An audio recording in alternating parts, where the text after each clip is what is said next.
Biz oldingi darsimizda asosiy panellarni o'rganib chiqqan edik. O'sha oldingi darsda ko'rsatib o'tganlarimizda asosiy bizda o'sha 3D Max'da ishlatiladigan panellar hisoblanadi. Bizda uje o'zgartirish panellarini hozir o'tib ketamiz. Bular ham ikkinchi darajali uje. Xo'p. Bular qaysilar?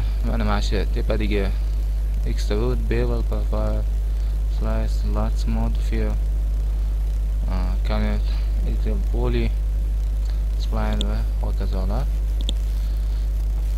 Bularni hozir birin-ketin funksiyasini o'tib ketamiz. To'siq ham bo'ladi. Hop. Biz birinchi bo'lib misol silindr chizib olamiz. Bo'yini 75 ta qilamiz. Funksiyani qaytaramiz. Buning uchun biz dumaloq shakl ham yasaymiz. Shu boyiga silindr yoniga tepaga ko'tarib olamiz. Va oddiy bitta line qo'yamiz.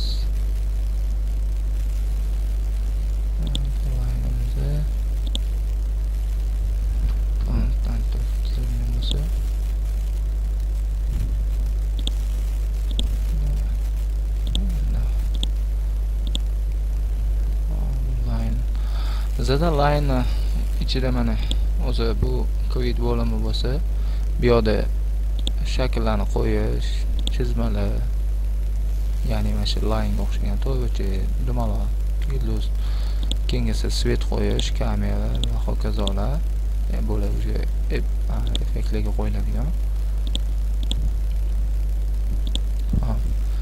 Biz o'sha hozir men sizlarga aytib o'tadiganim asosan mana shu yerga o'tib ketaman. Xo'p, line chizdik. Buni spline o'tkazib olamiz. Spline bu o'sha chizmani funksiyalarini ochib beradigan ko'proq funksiyasi. O'zida ham bo'ladi, funksiyasini kamroq boshda. Agar bunga o'tkazib olsak, ko'proq funksiyali bo'ladi. Yo'qlar bezel corner. Ya'ni mana ko'rib turganingizdek yumshoqroq anaqa chiziqqa aylantiramiz. Va keyin mana bu yerda rendering va interpolation bor. Bizda rendering kerak. Bu hozir chizmamizda faqat chiziq o'lchamida turibdi. Biz buni hozir qalinlashtiramiz. Как obyekt formasiga kiradi bu. Formamiz ham deyarli tayyor. Bu qo'rg'alari, mana ko'radigan bo'lsak, qo'rg'alarini, ya'ni yumshashi ham yo'qoladi agar buni kamaytirsa. 12 ga qo'yib qo'yamiz buni.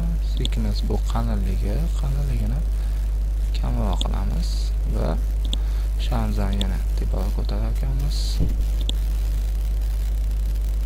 Shuni ustiga qo'ysak ham bo'ladi mana. Mana bu yoqqa qo'yamiz. Aniq qo'yish.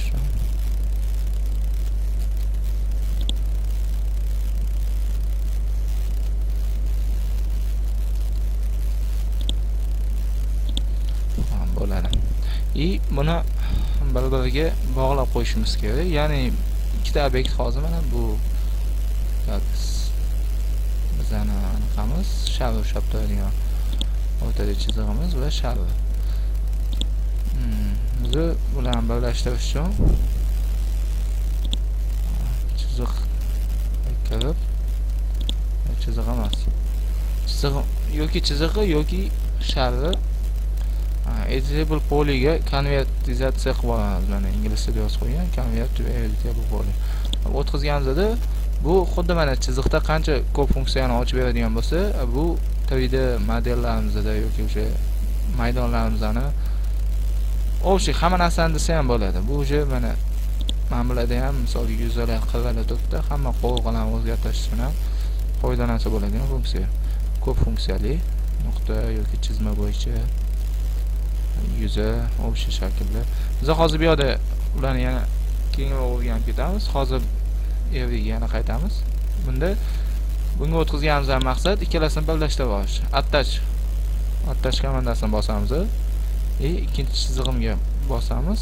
O'shanda o'tganda mana ikkalasi uchun bitta obyektga aylandi. Birga so'lib ikkalasi bir butun bo'ldi. Endi biz obyektimizning tochkasini o'rtaga qo'yib olishimiz kerak.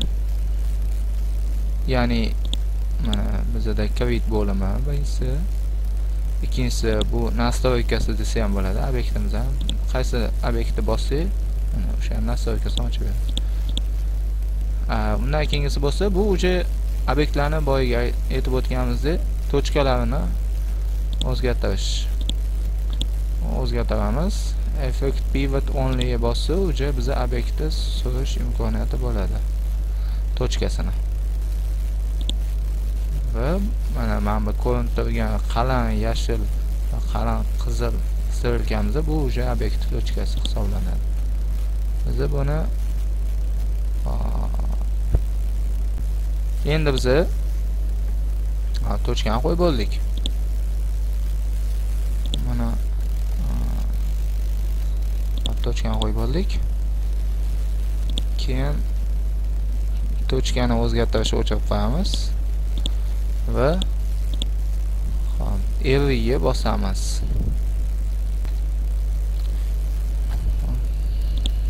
Bosdik.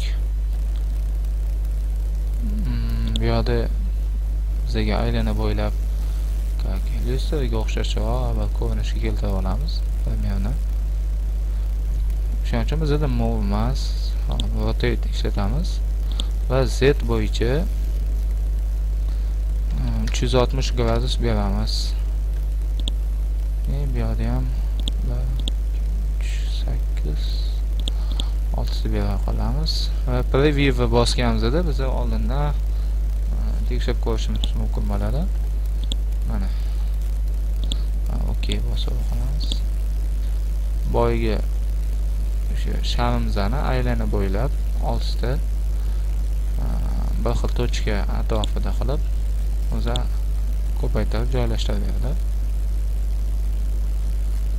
Ancha foydali funksiya, ko'p ishlarni oson qilib beradi. Bo'lmasam agar bu funksiya bo'lmasa, har bittasini alohida gradus bo'ylab kopiya qilib qo'yib chiqishimizga to'g'ri keladi. Every vazifasi asosan shu.